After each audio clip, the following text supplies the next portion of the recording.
여보세요. 아저씨, 도와주세요. 그 순간 이 남자는 알지 못했습니다. 이 전화 한 통이 8년 전 아내가 남기고 간 마지막 인연의 끝자락이라는 걸. 8년 동안 멈춰있던 전화가 왜 다시 울리게 된 걸까요? 오늘 이야기가 마음에 드신다면 구독과 좋아요로 함께 해주세요. 오늘도 어디선가 듣고 계실 여러분, 댓글로 인사 남겨주시면 반갑게 찾아뵙겠습니다. 그럼 이야기 시작하겠습니다. 8년이라는 시간이 흘러도 어떤 의식은 멈추지 않습니다. 밤 10시 거실 창가에 놓인 낡은 공기계의 화면이 희미하게 빛나고 있었어요. 먼지가 쌓인 충전기 위에서 그 폰은 8년째 같은 자리를 지키고 있었죠. 화면 보호기도 없이 배경화면에는 웃고 있는 여자의 얼굴이 그대로 남아 있었습니다. 65세 강태수는 오늘도 어김없이 자기 휴대폰을 들어 그 번호를 눌렀어요. 신호음이 5번 울리면 끊습니다. 아무도 받지 않는다는 걸 알면서도 8년째 같은 번호로 전화를 걸었죠. 그 번호는 원래 아내가 쓰던 번호였습니다. 8년 전 아내는 그 건물에 사는 친구를 만나러 갔다가 화재에 휘말렸어요. 대피하던 중 연기 속에 쓰러진 윤희의 품에서 갓난아기를 받아 안고 계단을 뛰어내려왔죠. 윤희는 뒤이어 출동한 구조대에 의해 구조됐고 가까스로 목숨을 건졌습니다. 아이는 살았지만 아내는 연기 흡입으로 병원에서 눈을 감았습니다. 장례를 치르고 유품을 정리하고 세상 모든 절차가 끝난 뒤에도 태수가 끝내 하지 못한 일이 하나 있었습니다. 아내의 휴대폰 번호를 해지하는 것. 해지하면 정말 끝이잖아요. 그래서 자기 명의로 승계했습니다. 매달 요금을 내면서 아무도 쓰지 않는 번호를 유지했죠. 그리고 매일 밤 10시 그 번호로 전화를 겁니다. 신호음만 듣다가 끊는 게 전부지만 태수에게는 그게 유일한 애도의 방식이었습니다. 마치 아내가 아직 어딘가에서 전화를 받지 못하고 있을 뿐인 것처럼, 언젠가는 여보세요 하고 받을 것처럼. 오늘 밤도 그랬습니다. 침대에 앉아 휴대폰을 들고 통화 버튼을 누르려던 찰나 거실에서 벨소리가 먼저 울렸습니다. 태수는 손을 멈췄어요. 자기가 건 전화가 아니었습니다. 누군가 먼저 그 번호로 전화를 건 거였죠. 태수는 벌떡 일어나 거실로 뛰어갔습니다.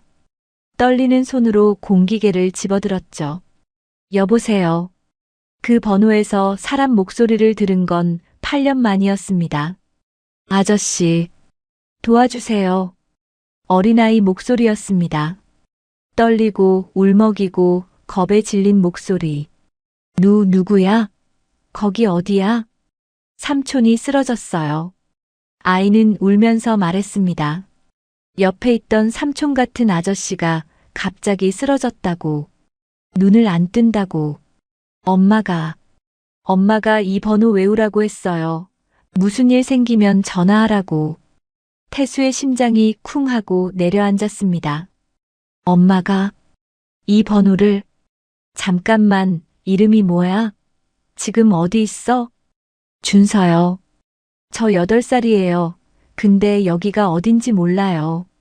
태수는 다른 손으로 자기 휴대폰을 집어들었습니다. 119에 신고를 넣으려는데 손이 떨려서 2번이나 잘못 눌렀죠. 겨우 연결해서 아이에게 질문을 던졌습니다. 밖에 뭐가 보여? 창문으로 봐봐. 빨간 간판이요. 글자는 잘 안 보여요. 또 뭐 있어? 차 지나가는 소리 들려? 네. 큰 도로 같아요. 근데 세차장 있어요. 문 닫힌 세차장. 준서야, 혹시 벽에 뭐 붙어 있어? 종이 같은 거. 재개발. 구산동 재개발이라고 써 있어요. 태수는 119에 그 정보를 전달했습니다. 폐업한 세차장, 빨간 간판, 대로변 구산동 재개발 구역. 30년 넘게 현장을 뛰었던 감각이 살아났습니다. 머릿속으로 지도를 그리면서 옛 동료에게 문자를 보냈죠. 구산동 재개발 쪽 폐업 세차장 아는 데 있어? 경비실 딸린 곳. 답이 금방 왔습니다. 세차장 2군데 있는데 큰 도로 붙은 건 북쪽 현장이다. 경비실 있는지는 확실치 않아. 태수는 이미 현관문을 나서고 있었습니다. 준서야, 아저씨가 지금 갈게. 전화 끊지 마. 네. 근데 삼촌이 안 일어나요. 아저씨 빨리 와요. 아이의 울음소리를 들으며 태수는 차에 올라탔습니다. 8년 만에 그 번호로 걸려온 전화. 누군가의 엄마가 아이에게 이 번호를 외우게 했다는 것. 무섭고 위험할 때 여기로 전화하라고 했다는 것. 태수는 이유를 몰랐습니다. 다만 이 전화를 끊으면 안 된다는 것만은 알았죠. 잘못 걸려온 전화라면 이렇게 심장이 뛰지 않았을 겁니다. 8년 동안 멈춰있던 무언가가 그 밤 처음으로 다시 움직이고 있었습니다. 태수는 악셀을 밟았습니다. 밤거리의 신호등이 파랗게 바뀌고 차는 어둠 속으로 달려갔죠. 수화기 너머로 아이의 숨소리가 들렸습니다. 겁에 질린 작고 연약한 숨소리. 괜찮아, 준서야. 아저씨가 금방 갈게. 태수는 자기도 모르게 아내에게 하던 말투로 아이를 달래고 있었습니다. 밤 11시 무렵 태수의 차가 폐업한 세차장 앞에 멈춰 섰습니다. 동료가 알려준 북쪽 현장이 맞았어요. 119 구급차는 이미 도착해 있었죠. 빨간 경광등이 어둠 속에서 돌아가고 있었고 부지 안쪽 경비실에서 들것이 나오고 있었습니다. 태수는 차에서 내리자마자 뛰었습니다. 도착 직전에 통화가 끊겼어요. 마지막으로 아이가 흐느끼는 소리만 남기고 전화는 끊어졌습니다. 경비실 문 앞에서 구급대원 하나가 태수를 막아섰죠. 보호자분이세요? 아니요, 전화. 이 아이가 저한테 전화를 했어요. 태수는 숨을 몰아쉬며 경비실 안을 들여다봤습니다. 간이 침대 2개가 놓인 좁은 방 한쪽 구석에 아이 옷가지가 접혀 있었고 작은 책상 위에는 학습지가 펼쳐져 있었어요. 그리고 방 한가운데 담요를 덮은 채 들것에 실려나가는 남자가 보였습니다. 50대 초반쯤 되어 보이는 마른 체격의 남자였어요. 얼굴이 창백하고 눈은 감겨 있었죠. 삼촌. 그 순간 경비실 안에서 작은 아이가 뛰어나왔습니다. 파자마 차림의 맨발이었어요. 구급대원이 아이를 붙잡았지만 아이는 들것을 향해 손을 뻗으며 울부짖었죠. 삼촌, 일어나, 삼촌. 태수의 가슴이 찢어지는 것 같았습니다. 30년 넘게 화재 현장을 뛰면서 수없이 봐왔던 장면이었어요. 부모를 잃고 울부짖는 아이들, 가족을 찾아 헤매는 사람들. 그 장면들이 순간 겹쳐 보였습니다. 태수는 무의식적으로 아이에게 다가갔어요. 무릎을 꿇고 눈높이를 맞췄죠. 준서야. 아이가 고개를 들었습니다. 눈물범벅이 된 얼굴, 떨리는 입술. 그런데 태수의 얼굴을 보자 아이의 눈이 커졌어요. 아저씨. 전화 아저씨? 그래, 아저씨가 왔어. 아이는 한 발짝 다가오다가 멈췄습니다. 태수의 얼굴을 올려다보며 전화 너머로 들었던 목소리를 떠올리는 것 같았어요. 그리고 천천히 조심스럽게 다가오더니 태수의 품으로 무너졌습니다. 작은 몸이 벌벌 떨고 있었어요. 태수는 아이의 등을 토닥이며 중얼거렸죠. 잘했어, 준서야, 전화 잘했어. 구급대원들이 종기를 싣는 사이 경찰차도 현장에 들어왔습니다. 태수는 아이를 안은 채 경찰에게 상황을 설명했어요. 전화가 걸려왔고 아이가 위치를 알려줬고 119에 신고하면서 직접 찾아왔다고. 경찰은 경비실 안을 둘러보며 고개를 갸웃거렸습니다. 이 남자가 아이 보호자입니까? 그건 저도 모릅니다. 아이가 삼촌이라고 부르긴 했는데. 경찰은 경비실 안을 사진으로 찍기 시작했어요. 간이 침대 2개, 아이 옷가지, 학습지, 작은 냄비와 버너. 누가 봐도 이곳에서 생활한 흔적이 역력했죠. 아이를 이런 데서 키웠다고요? 경찰의 목소리에 의심이 섞여 있었습니다. 태수는 그제야 상황이 심상치 않다는 걸 깨달았어요. 아이를 데리고 폐업한 세차장 경비실에서 숨어 지내는 남자. 어떻게 봐도 정상적인 그림이 아니었죠. 일단 아이는 보호시설로. 잠깐만요. 태수가 말을 끊었습니다. 이 아이가 저한테 전화를 건 건 우연이 아닙니다. 아이 엄마가 이 번호를 외우게 했다고 했어요. 경찰이 태수를 바라봤습니다. 아이 엄마요? 엄마가 누군데요? 태수는 대답하지 못했어요. 그도 몰랐으니까요. 다만 이 번호가 어떻게 그 아이에게 닿았는지, 왜 하필 위험한 순간 이 번호를 떠올렸는지, 그게 단순한 우연은 아니라는 느낌만은 분명했습니다. 준서가 태수 곁에서 떨어지지 않으려 하자 경찰도 아동보호 전문기관 인계 전까지 태수가 옆에 있어주는 걸 허락했어요. 병원 측도 아이가 안정을 찾을 때까지는 그게 낫다고 봤습니다. 새벽이 밝아올 무렵 경찰을 통해 박종길의 상태를 전해들었어요. 과로와 영양실조로 인한 실신, 생명에는 지장이 없지만 당분간 입원이 필요하다고 했습니다. 그리고 그날 오후 병원에 한 남자가 나타났습니다. 40대 초반, 단정한 정장 차림에 부드러운 인상. 그는 병원 로비에서 경찰과 이야기를 나누고 있었어요. 태수는 아이와 함께 복도 의자에 앉아 있다가 그 남자를 봤습니다. 남자가 이쪽으로 걸어왔어요. 혹시 강태수 선생님이신가요? 네, 그런데. 남자가 깊이 허리를 숙였습니다. 윤정호라고 합니다. 준서 외삼촌이에요. 지방 출장 중에 경찰 연락을 받고 급히 올라왔습니다. 그가 고개를 들었을 때 눈가가 붉어져 있었어요. 밤새 얼마나 무서웠을까. 선생님 아니었으면 큰일 날 뻔했습니다. 정말 감사합니다. 정호는 주머니에서 명함을 꺼내 공손하게 건넸어요. 건설회사 대표이사라고 적혀 있었죠. 병원비는 제가 다 부담하겠습니다.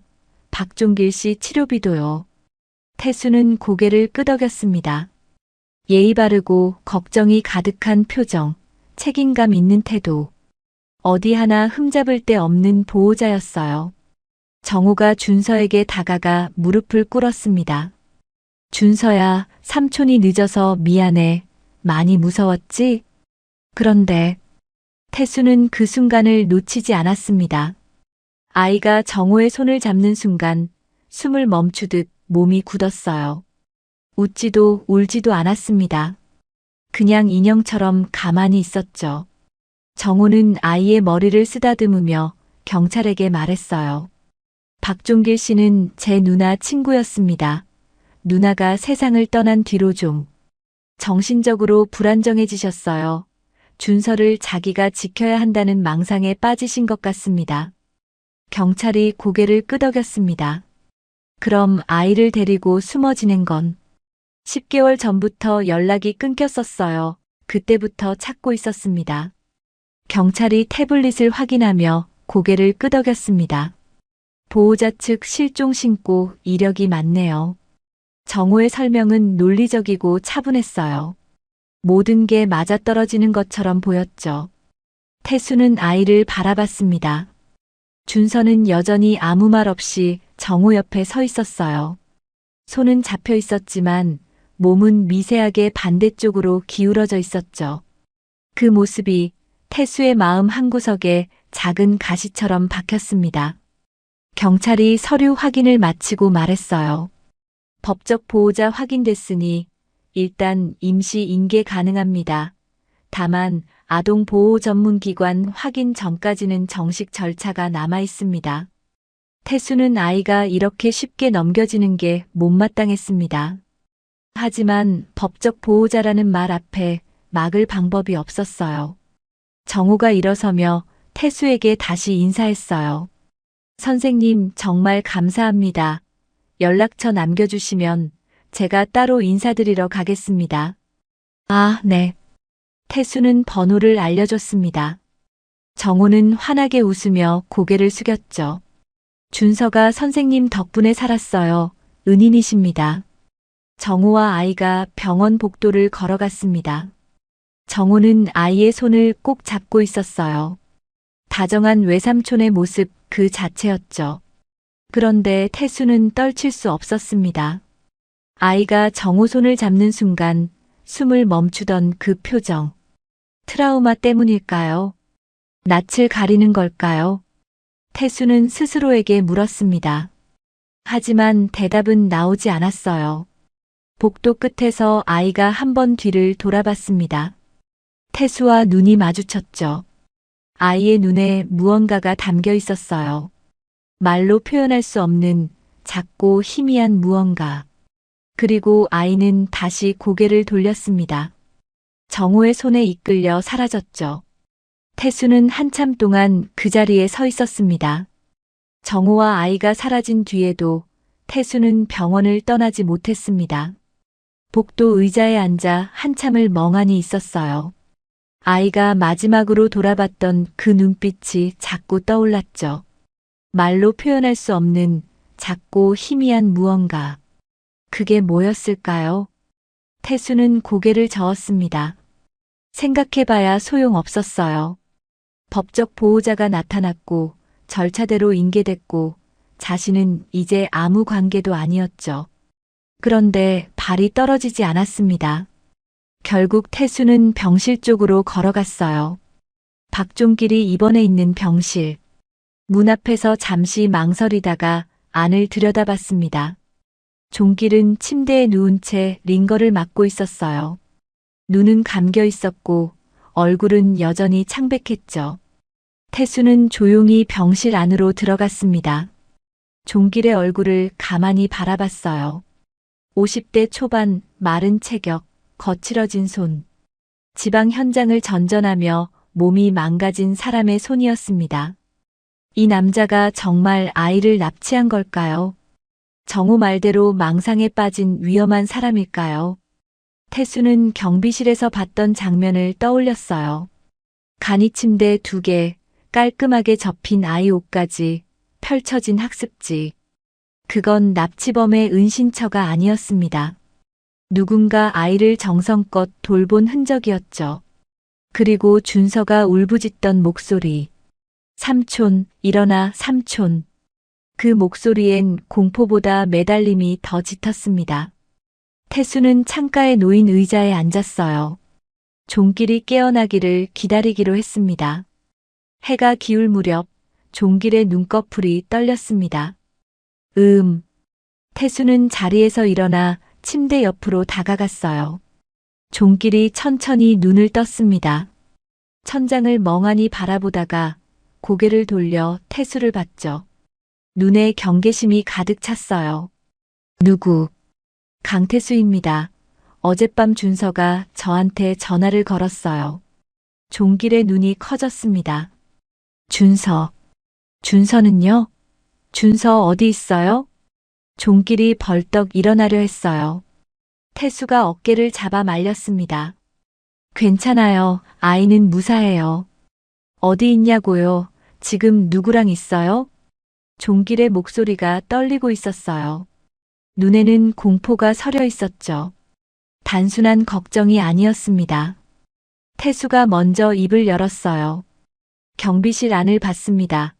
간이 침대 2개, 깔끔하게 접힌 옷까지, 학습지까지, 납치범이 사는 곳 같진 않더군요. 종길의 눈에서 경계심이 조금 풀렸습니다. 준서가 삼촌 일어나라며 울더군요. 그게 정말 걱정되는 목소리였어요. 종길의 눈가에 물기가 고였어요. 외삼촌이라는 분이 왔어요. 윤정호 씨, 지금 그 사람이랑 있습니다. 그 순간 종길의 얼굴이 하얗게 질렸습니다. 안 돼요. 종길이 태수의 팔을 붙잡았어요. 링거 줄이 흔들렸습니다. 그 사람한테 보내면 안 돼요, 제발. 왜요? 무슨 일이 있는 겁니까? 종길은 대답하지 못했어요. 입술만 파르르 떨렸죠. 눈가에 물기가 고였습니다. 윤희가 그랬어요. 윤희요?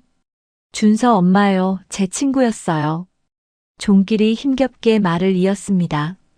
윤희가 죽기 전에 저한테 부탁했어요. 준서를 절대 정우한테 맡기지 말라고. 태수의 심장이 멈추는 것 같았습니다. 왜요? 무슨 이유로요? 종길이 고개를 떨궜어요. 자세한 건 말 안 했어요. 근데 정우만 오면 윤희가 벌벌 떨었어요. 돈 얘기만 나오면 표정이 굳었고요. 종길이 힘겹게 말을 이었습니다. 팔에 멍이 있는 걸 본 적도 있는데 자꾸 숨겼어요. 그리고 준서는요. 정우 집에 갈 때마다 울면서 돌아왔어요. 종길의 눈에서 눈물이 흘러내렸습니다. 그 뒤로 윤희는 준서를 정우 앞에 절대 혼자 두지 않았어요. 증거는 없어요. 그냥 옆에서 본 것밖에. 그래서 10개월 동안 네, 도망쳤어요. 경찰한테 가면 다시 정우한테 넘어갈 게 뻔했으니까 옳은 방법이 아닌 줄 알면서도 그 방법밖에 없었어요. 종길이 태수의 손을 꽉 잡았어요. 선생님, 제발 준서 좀 지켜주세요. 저는 이제 아무것도 못해요. 몸도 이 모양이고 경찰한테 잡혀갈 거고. 태수는 아무 말도 할 수 없었습니다. 종길의 눈빛은 진심이었어요. 망상에 빠진 사람의 눈이 아니었습니다. 무언가를 끝까지 지키려다 무너진 사람의 눈이었죠. 윤희가 선생님 번호를 준서한테 외우게 했어요. 태수가 고개를 들었습니다. 뭐라고요? 제 앞에서 직접 종이에 번호를 적어줬어요. 준서한테 몇 번이고 따라 외우게 했습니다. 무슨 일 생기면 여기로 전화하라고. 이 사람이 널 도와줄 거라고. 태수의 머릿속이 하얘졌습니다. 윤희, 준서의 엄마. 그 사람이 아내 번호를 알고 있었다는 것. 그리고 그 번호를 아이에게 남겼다는 것. 아직은 알 수 없었어요. 다만 8년 전 아내의 죽음과 어젯밤 걸려온 전화가 어딘가에서 이어져 있다는 느낌만은 분명했습니다. 태수는 한참 동안 말을 잇지 못했습니다. 창밖으로 해가 지고 있었어요.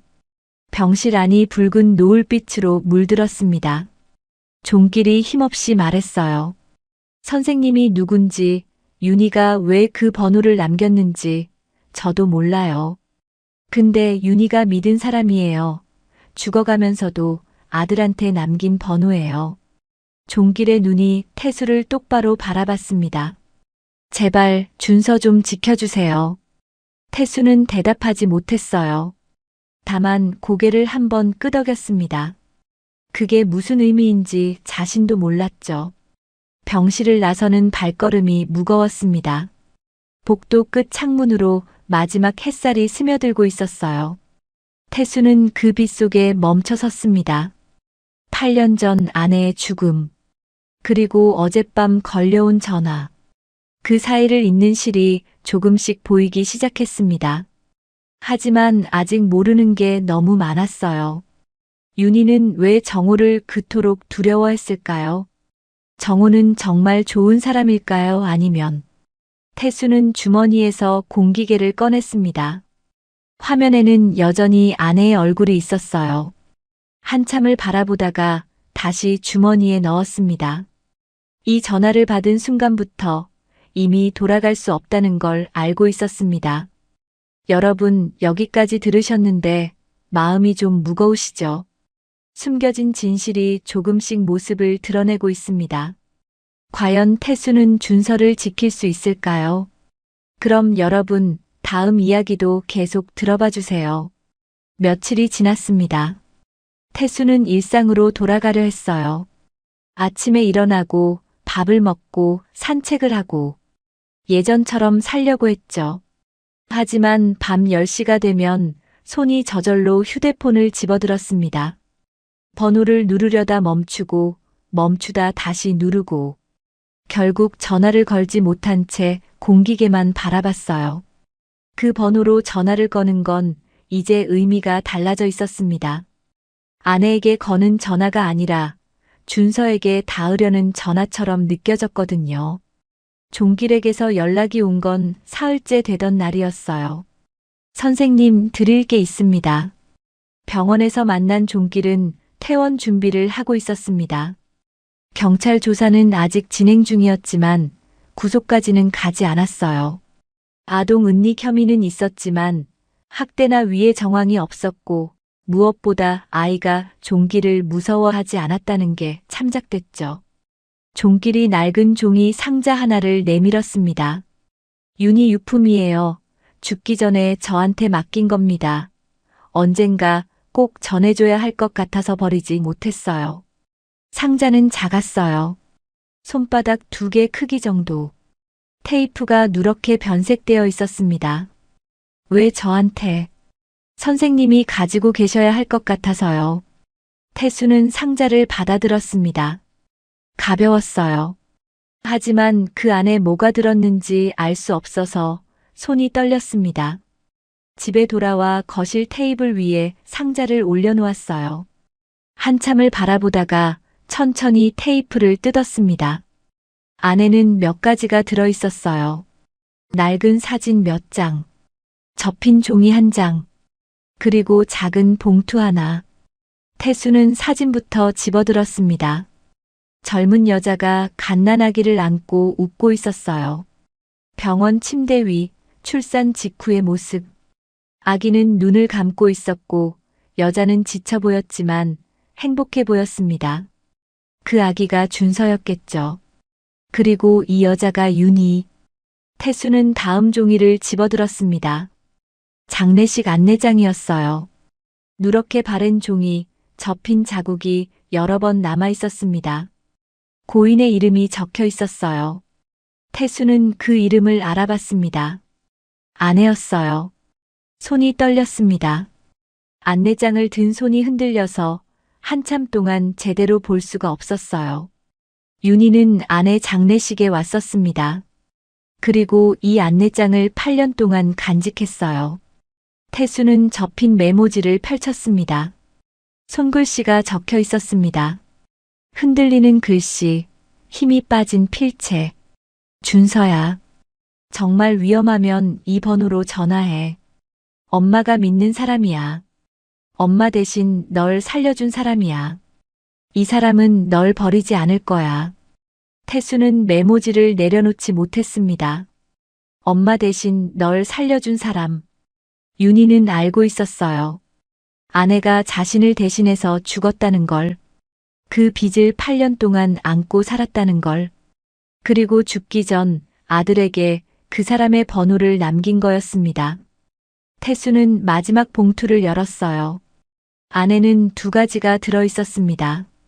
오래된 명함 1장, 그리고 작은 쪽지. 명함에는 이렇게 적혀 있었어요. 강태수, 서울소방서 구조대. 8년 전 아내 장례식장에서 윤희에게 건넨 명함이었습니다. 그리고 쪽지에는 손글씨로 번호가 적혀 있었어요. 태수의 글씨였습니다. 혹시 아이에게 무슨 일 있으면 이 번호로 연락하세요. 그 번호가 아내가 쓰던 번호였어요. 장례식장에서 태수가 직접 적어준 거였습니다. 태수는 그제야 모든 게 이어졌습니다. 8년 전 화재 현장. 아내는 연기 속에서 쓰러진 윤희의 품에서 갓난아기를 받아 안았어요. 아이를 안고 계단을 뛰어내려갔고 아이는 살았지만 아내는 죽었습니다. 윤희는 살아남았어요. 하지만 자신 대신 죽은 사람이 있다는 걸 알았죠. 장례식장을 찾아왔고 태수에게 명함을 받았습니다. 그리고 8년 동안 그 번호를 간직했어요. 연락하지 못한 채 죄책감과 함께. 그러다 자신이 죽게 됐을 때 아들에게 그 번호를 남긴 거였습니다. 이 사람은 널 버리지 않을 거야. 태수의 눈에서 눈물이 흘러내렸습니다. 8년 동안 매일 밤 신호음만 듣던 그 번호. 아내에게 닿지 못해 허공에 울리던 그 신호음. 그게 8년 뒤 아이의 목소리로 돌아온 거였어요. 아내의 죽음이 그냥 비극이 아니었습니다. 누군가를 살렸고 그 사람이 다시 자기 아들을 태수에게 맡긴 거였어요. 태수는 출산 사진을 가슴에 안았습니다. 한참을 그렇게 앉아 있었어요. 거실 창으로 밤하늘이 보였습니다. 별은 없었지만 어딘가에서 빛이 스며드는 것 같았어요. 태수는 공기계를 집어들었습니다. 화면 속 아내의 얼굴을 바라봤어요. 그리고 처음으로 전화를 걸지 않았습니다. 대신 화면을 오래 바라보다가 조용히 말했죠. 알았어, 내가 할게. 다음 날 아침, 태수는 움직이기 시작했습니다. 30년 넘게 소방관으로 살면서 배운 게 하나 있었어요. 현장에서는 감정보다 행동이 먼저라는 것. 울고 싶어도 일단 뛰어야 하고, 무서워도 일단 들어가야 한다는 것. 지금도 마찬가지였습니다. 태수는 먼저 아동보호 전문 기관에 연락했어요. 준서건으로 상담을 요청했죠. 관계가 어떻게 되시죠? 직접적인 관계는 없습니다. 다만 아이 상황이 걱정돼서요. 전화를 받은 상담사는 처음엔 조심스러워했어요. 신고도 아니고 보호자도 아닌 사람이 연락한 거니까요. 하지만 태수가 상황을 설명하자 목소리가 달라졌습니다. 경비실에서 발견된 아이. 10개월간 숨어 지낸 정황. 친모의 유언처럼 남긴 부탁. 그리고 법적 보호자에게 인계된 뒤 연락이 끊긴 상태. 혹시 아이와 직접 통화하신 적 있으세요? 네, 그날 밤 전화로요. 아이가 저한테 먼저 전화를 걸었습니다. 지금 아이 상태를 확인할 방법이 있으신가요? 없습니다. 외삼촌이 데려간 뒤로는요. 상담사가 잠시 침묵했어요. 선생님, 지금 말씀하신 내용만으로도 접수는 가능합니다. 다만 저희가 바로 조사에 들어가려면 조금 더 구체적인 정황이 필요합니다. 어떤 게 필요합니까? 학대 정황을 뒷받침할 기록이요. 병원 기록, 주변인 진술, 문자나 통화 내역, 아니면 아이 본인 진술이라도요. 태수는 수첩을 꺼내 적었습니다. 알겠습니다. 찾아보겠습니다. 상담사가 한 박자 쉬고 다시 말했어요. 그리고 선생님, 한 가지 말씀드릴 수 있는 건 있어요. 뭡니까? 구체적인 내용은 말씀드리기 어렵지만 저희도 그냥 넘겨볼 상황은 아니라고 판단하고 있습니다. 태수의 손이 멈췄습니다. 기관도 이미 뭔가를 경계하고 있다는 뜻이었어요. 전화를 끊고도 태수는 한참 동안 가만히 앉아 있었어요. 종길이 병실에서 했던 말이 떠올랐습니다. 정오만 오면 윤희가 벌벌 떨던 것. 돈 얘기만 나오면 표정이 굳던 것. 준서를 정호 앞에 절대 혼자 두지 않으려 했다는 것. 정호는 정말 준서를 걱정한 걸까요? 아니면 준서를 통해 챙길 게 있었던 걸까요? 그때 종길에게서 먼저 전화가 왔습니다. 선생님, 혹시 기관이 뭐라고 하던가요? 태수는 상담사와 나눈 이야기를 짧게 전했어요. 종길은 잠시 말이 없었습니다. 그리고 힘겹게 입을 열었죠. 제가 가진 건 없어요. 근데 윤희 직장 동료 한 명은 찾아보셔야 해요. 누구 말입니까? 김수진 씨요. 윤희가 아팠을 때도 병문 안 왔고 끝까지 연락하던 사람이에요. 어쩌면 저보다 아는 게 더 있을 겁니다. 종길이 알려준 식당으로 태수는 곧장 향했습니다. 수지는 작은 식당을 운영하고 있었어요. 예전에 윤희와 같은 회사에서 일했던 동료였죠. 윤희 얘기요? 수진의 얼굴이 어두워졌습니다. 그애 떠날 때 장례식도 못 갔어요. 정호 씨가 가족장으로 조용히 치른다고 해서. 정호 씨에 대해 아시는 게 있습니까? 수진이 한숨을 쉬었어요. 윤희가 한번 그랬어요. 동생한테 돈 빌려줬는데 안 갚는다고. 근데 그게 뺏긴 것 같다고. 뺏겼다고요? 화재 이후에 정호 씨가 병원비랑 보험 처리에 필요하다고 서류를 가져왔대요. 윤희가 그때 몸이 너무 안 좋았거든요. 어디에 찍으라고 짚어주는 데만 도장을 찍었는데 나중에 알고 보니 윤희명이 대출 서류가 섞여 있었던 거예요. 수진의 눈에 물기가 고였습니다. 그때 제가 그랬어요. 경찰에 가라고. 근데 윤희가 그러더라고요. 수진이 잠시 말을 멈췄어요. 가족인데 어떻게 그래. 그리고 준서 아빠도 없는데 정호밖에 없어. 태수는 아무 말도 할 수 없었습니다. 가족이라서. 그래서 더 빠져나올 수 없었던 거였어요. 수진이 한참 망설이더니 서랍에서 뭔가를 꺼냈습니다. 오래된 휴대폰이었어요. 윤희가 죽기 전에 맡겨둔 거예요. 수진의 손이 떨렸습니다. 동생이 보면 안 된다고 했어요. 무슨 뜻인지는 안 물어봤어요. 그냥 무서웠거든요. 그래서 지금까지 가지고 계셨던 겁니까? 정호 씨한테 줄 수가 없었어요. 윤희가 그렇게 말했으니까. 수진이 휴대폰을 내밀었어요. 비밀번호는 준서 생일이에요. 예전에 직접 들었어요. 문자랑 통화 기록 남아있을 거예요. 태수는 휴대폰을 받아들었습니다. 손이 떨렸어요. 집에 돌아와 휴대폰을 켰습니다. 비밀번호를 눌렀어요. 화면이 열렸습니다. 문자함에 정호와의 대화가 남아있었어요.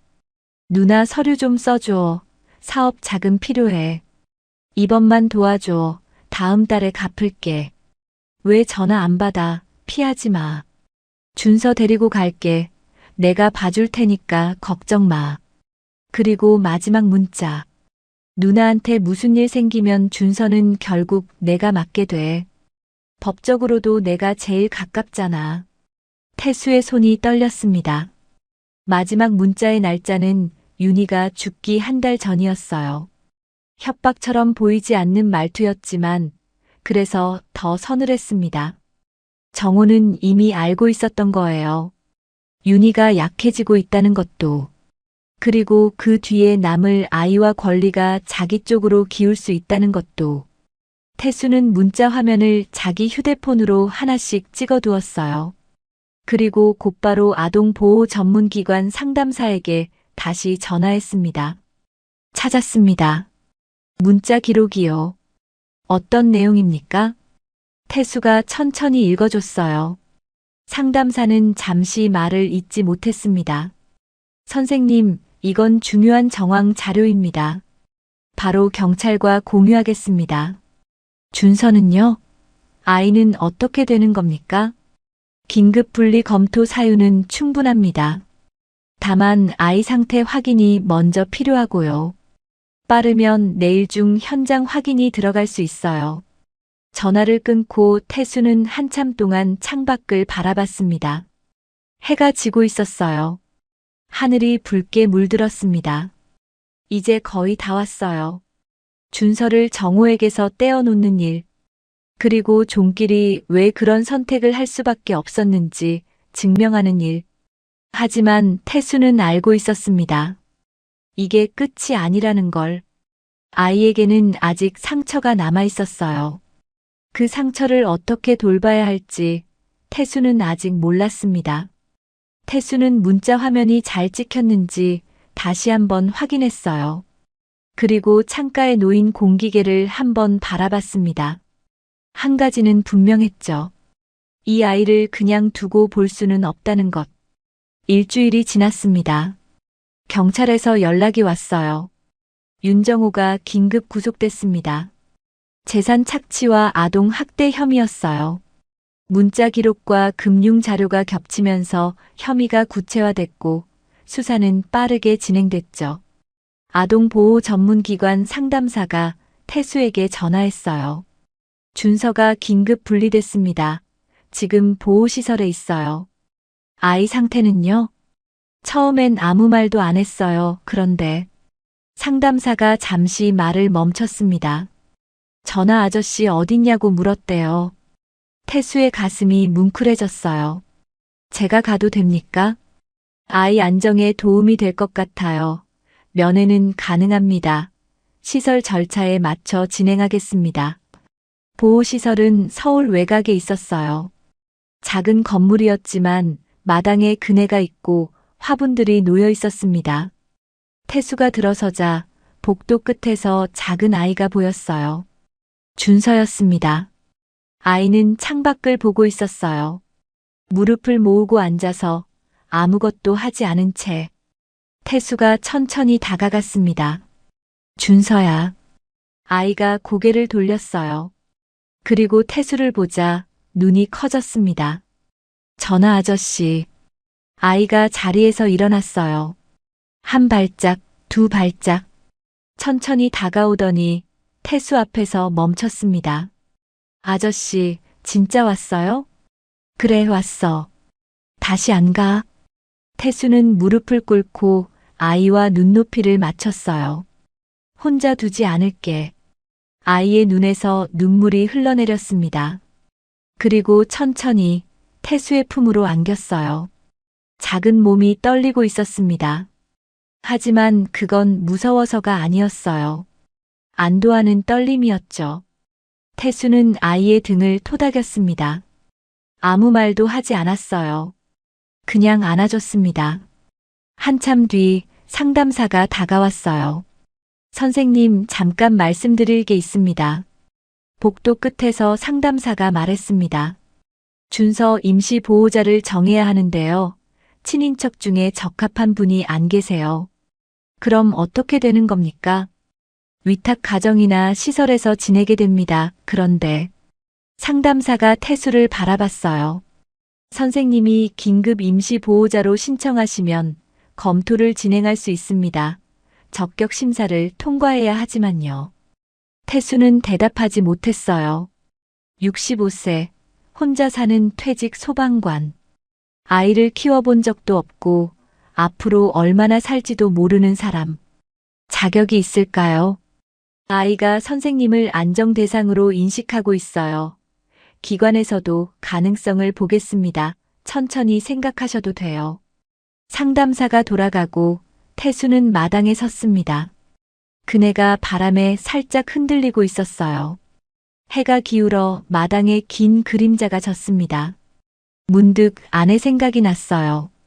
8년 전 아내는 연기 속에서 모르는 아이를 안고 계단을 뛰어내려왔습니다. 망설일 시간 같은 건 없었겠죠. 그냥 아이가 위험하니까 몸이 먼저 움직인 거였을 거예요. 태수는 아내가 왜 그랬는지 이제야 알 것 같았습니다. 자격이 있어서가 아니었어요. 그냥 눈앞에 아이가 있었으니까. 그게 전부였던 거죠. 태수는 상담사를 다시 찾아갔습니다. 신청하겠습니다. 상담사가 고개를 끄덕였어요. 서류 준비하고 가정 방문 일정 잡겠습니다. 며칠 뒤 적격 심사와 가정 방문을 마쳤어요. 짧은 시설 적응 기간이 끝나고 주말 외박 형태의 임시 동행이 먼저 허가됐습니다. 그리고 다시 며칠 뒤 준서는 태수의 집으로 오게 됐어요. 아이는 거실을 두리번거렸어요. 낯선 곳이었지만 무서워하진 않았습니다. 여기서 살아? 응, 여기서 살아. 아저씨 혼자? 응, 혼자였어. 이제까지는. 준서가 태수를 올려다봤어요. 이제는? 태수는 아이의 머리를 쓰다듬었습니다. 이제는 둘이지. 밤이 깊어갔어요. 준서는 태수의 방 옆 작은 방에서 잠들었습니다. 이불을 덮어주고 나오려는데 아이가 중얼거렸어요. 엄마가 그랬어. 이 아저씨가 지켜줄 거라고. 태수는 아무 말도 하지 못했어요. 그냥 이불을 다시 한번 여며줬습니다. 아이가 잠든 뒤 태수는 거실로 나왔어요. 밤 10시였습니다. 습관처럼 휴대폰을 집어들었어요. 그리고 번호를 누르려다 멈췄습니다. 창가에 놓인 공기계를 바라봤어요. 화면 속 아내의 얼굴이 희미하게 빛나고 있었습니다. 태수는 공기계를 들어 한참을 바라봤어요. 그리고 천천히 충전기 위에 내려놓았습니다. 태수는 조용히 준서의 방문 앞에 섰어요. 문틈으로 아이의 고른 숨소리가 들렸습니다. 8년간 매일 밤 허공에 울리던 신호음. 그게 오늘 밤 이 작은 숨소리로 바뀌었습니다. 태수는 문에 등을 기대고 천천히 앉았어요. 그리고 눈을 감았습니다. 아내의 얼굴이 떠올랐어요. 웃고 있었습니다. 여러분, 오늘 이야기 어떠셨어요? 8년 동안 매일 밤 신호음만 듣던 전화기에서 어느 날 아이 목소리가 들려왔습니다. 그리고 그 전화 한 통이 한 남자의 삶을 완전히 바꿔놓았죠. 어쩌면 우리가 잃어버렸다고 생각한 것들은 정말 사라진 게 아닐지도 몰라요. 다른 모습으로 다른 사람을 통해 언젠가 다시 우리에게 돌아오는 건지도요. 오늘 이야기를 들으시면서 떠오른 사람이 있으신가요? 오래 연락 못했던 분, 마음속에 담아두기만 했던 분. 오늘 한 통화 건네보시는 건 어떨까요? 오늘 이야기 끝까지 함께 해주셔서 감사합니다. 당신의 하루에 작은 여운이 남았기를 바랍니다. 우리는 또 단짝처럼 다음 이야기에서 만날게요. 지금까지 사연단짝이었습니다.